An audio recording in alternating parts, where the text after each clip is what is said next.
Hello, tarot tubers. Good morning from New Jersey. Okay, so stick around. Today I'm going to be answering Truth in Stories, hashtag irreplaceable decks. It's very early in the morning. I tend to make pretty short videos, so I'm going to go through this rather quickly. I am trying super hard to get to 1,000 subscribers. If I can do that, I can get my community tab, and then I can share written resources and not just video, me talking stuff. And that would be fabulous. I'd love to be able to share more in another format. So if you could subscribe, I would super appreciate it. Plus algorithms and all that stuff. You know, if you like more tarot tube in your feed, subscribe and hit like, of course. Okay, now let's get on to the meat of this one, the irreplaceable decks tag. First of all, as many people have said, it's just paper and ink. So even though I'm calling these my irreplaceable decks, in some ways it's what these decks represent. Although, you know, if there was a fire, these would be the ones, well, the ones these are the ones I'd reach for first, although some of them I could replace pretty easily. So, but we'll start with the ones that I really can't replace easily. So the first one is the Majestic Earth. I don't even have the really good copy. I have an irregular copy. I'm thrilled to have the irregular copy. Why do I love this one so much? Well, it's beautiful. Have you ever heard anybody say it wasn't beautiful? It's beautiful. I am the kind of person who has a really difficult time with gender, sexual orientation, historical representations in what we might call traditional tarot. Why do kings have to be men? You know, that I'm hardly the only person with this concern. And I love nature. I feel like I connect to source or whatever the most through nature. And so those combinations of who I am as an individual make this deck uniquely suited to me. And I really appreciate the symbols, the astrology, and the elemental symbols, as well as the keywords. So for a lot of reasons, this floats my boat. I really like to think of myself as a citizen of the world and not just Western civilization. And this is very much a Western civilization deck, but still it's more than just the Western civilization, isn't it? It's the earth. It's the Majestic Earth. What a beautiful name for a beautiful deck. Okay, so there's that one. Could not replace that one easily. Here's another Spirit Keepers Tarot. If you've watched my videos, you see this keeps popping up for me. It's very important to who I am as a human. Who I am as a human, who I am as a reader. It hits the sweet spot of where I am on my spiritual journey right now. As I was saying before, I like to think of myself as a citizen of the world, and this deck references spiritual traditions, teachers, what do I want to say exactly? Characters, conceptions that we have of what a being might be, from lots of different time periods, lots of different cultures. So this Spirit Keepers Tarot. And of course I couldn't replace that easily because it's out of print, like the Majestic Earth. Everything about this, the box, the cards, I just love it all. All right, now the rest of these I could replace them in terms of just buying them again, probably. Sorry.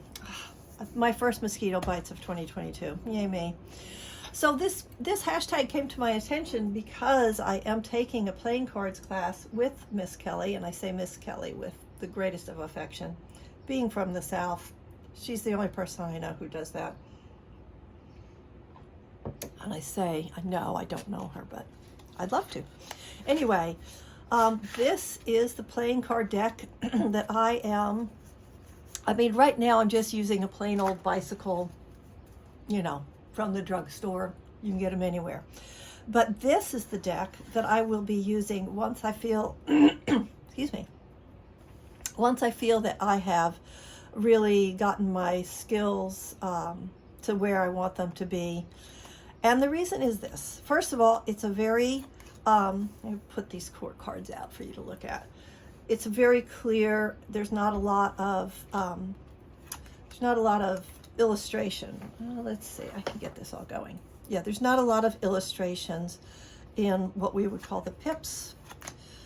I'll just show a couple of these real quick. The aces have something. You know, they really illustrate their suit, but past that, it's just, and it's what I want to see. It's got, you know, the sixes are the 2 3s coming up. The 9's got that one in the middle that blocks. So it's laid out in a way that I like. But now let's talk about the quartz, because the quartz make me very, very happy. All right, so here we go. If I got them all out now, yes I do. Okay, so let's take a look at these guys and gals. So we don't have kings, queens, and I've got tarot on the brain. I was going to say kings, queens, knights, and pages. We have got, instead of the traditional playing card, court cards, we've got monarchs, dukes and duchesses, and pages. And if you look at these carefully, we have got an assortment of, whoops, some of this is off camera. Let me get that back up, sorry about that. If you look at them carefully, you will see that we have different races represented. Sexual orientation, not an issue, but we have lots of different skin tones. We have got genders mixed, so we have male monarchs, so we have female monarchs. We have a cross in both the Duke and Duchess, male and female, and in the pages we have male and female. And I really just love this. In addition, I find their royal garments to be colorful and fun, but not distracting. Like if I just want to read straight playing cards, I can do this without feeling like I'm going to take some kind of meaning from these outfits. I won't really. I mean, sometimes it pulls in the suit, like the hearts are there, but I can just kind of look past that. So that makes this an irreplaceable deck for me, because I feel as I go along in this class, and I'm only 3 weeks in, 3 out of 4 weeks, and I can't recommend it highly enough to anyone who's interested in learning playing card divination. It's a great course, and what will I do? I'll list it below. I don't think it would work as a card. I'll put a link below in the comment section. Okay, so that's that one. Witch's Wisdom. Now, I know that this deck is troublesome for many. I see it being listed and traded and sold all the time. I was super excited when I knew it was coming out and really looking forward to it. It's not in any particular order here because I use it. I love this art. Danielle Barlow. Am I getting that right? I hope I'm getting that right. I love this artwork. And I love what she did with the majors. I'm not going to go into that here. There are plenty of videos that talk about it. But she flips the majors around, in case you don't know. And it's just such a, well, it's earth-centered, it's pagan, it's very much woman oriented, and it feels to me, it just feels like magic, like it gets me right there. When I look at an image like this, I can almost, well, I can just imagine myself there with those mushrooms, walking that path. I can just, yeah, I can path work with this so easily on a single card. I mean, this is just exquisite to me. Wow, wow, wow. Wow. Now, can I buy it again? Yeah, I can buy it again. But if it went out of my collection and I couldn't have it again, I would find myself imagining it, I'm sure. This one with the tree representing the lungs, breathing, as for the two of air, it's just, oh, it's delicious. And the day, wow. How many times can I say I love it. I really love it. This Witch of the Water. Look how beautiful that is. Don't you feel like you could just speak to this person right now, right here? So, yes, this is absolutely magical for me, this deck. Witch's Wisdom. I love the bag that came with it. So I do keep that one in its bag. All right, the Reclaim Oracle. So this is Lisa Papez made me do it deck. And I think, let's see. Okay, I think I've got this train right. I think that Danny Mystic made her do it, Witch of the Woods. So, right. I had not really done anything that you would call specifically shadow work before this deck. And this deck lets me do it. Now, I used it a lot when I first got it. I don't use it a lot now. It's so intense. I couldn't do a whole spread with these cards. So I tend to only, I don't intend to have reversals in here, but it happens. I'm not a super skillful shuffler. So what I was saying was I wouldn't do a full spread with these cards, but I will use one of these cards, sometimes intentionally selected, sometimes selected just, pulled, and I will build a reading around it, sort of a what do I need to know style reading, and I generally get great prompts. Yeah, let's call them prompts when I'm just pulling something, and it lets me, is that the right word? Yes, it lets me look more carefully at my life, at myself, and question where I got some ideas from or why I'm doing things that I'm doing, and I found it super helpful. All right, and my last one, and the book is, oh, here's the book. Okay, this is called the Glowwood Oracle. Here's my book. And let's see, who made me do this? Papa Squirrel made me do this. And then Kelly from Truth and Story has, I think, 4 videos maybe about this.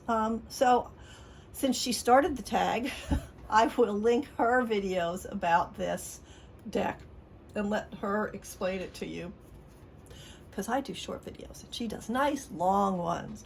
But I will say why this is special to me.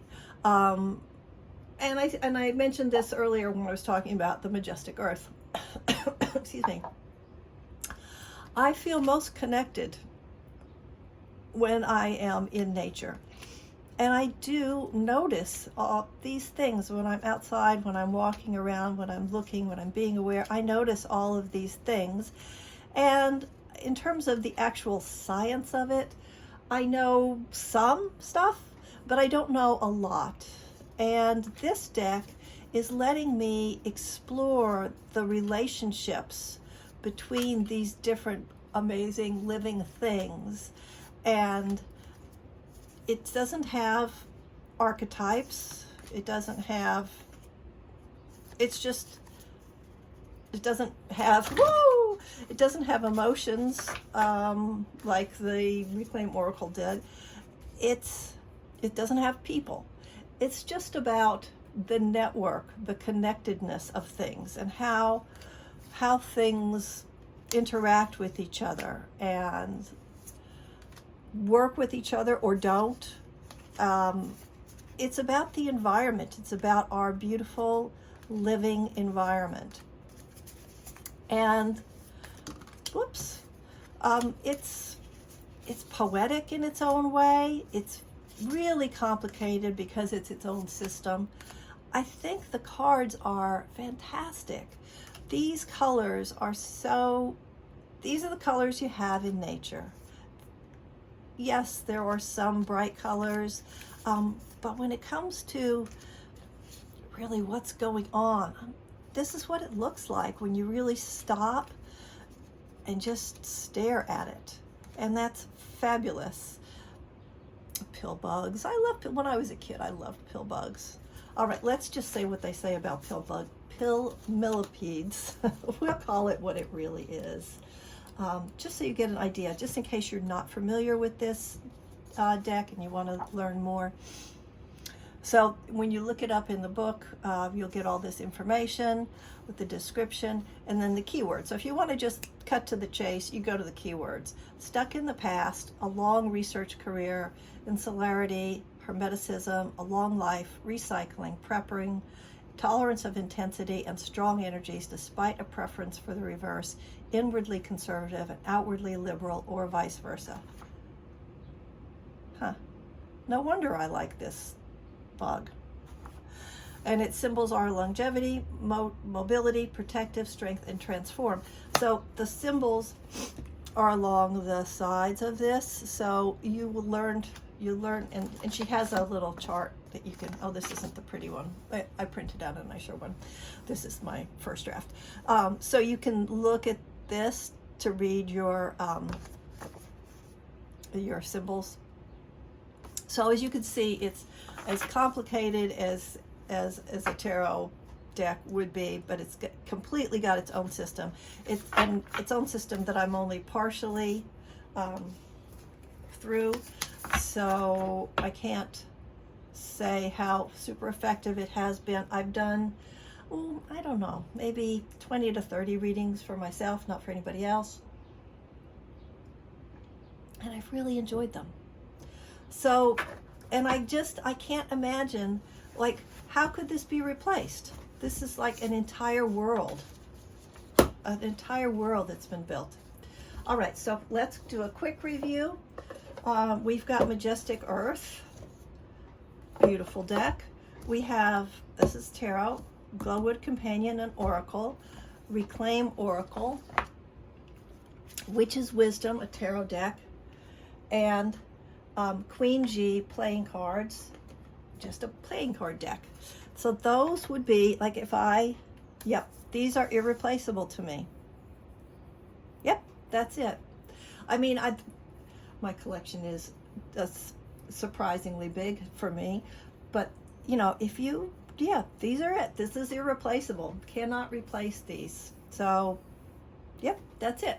Kelly, thank you for starting a fun tag. I promised you I would respond, and I finally got it done. I think it took me over a week, but I did it. So hey, everybody, jump on this train. It's a really interesting way to take a look at your collection and think about what is irreplaceable, which is really different from like my top 10 or my soul decks or some of the other stuff, my favorites.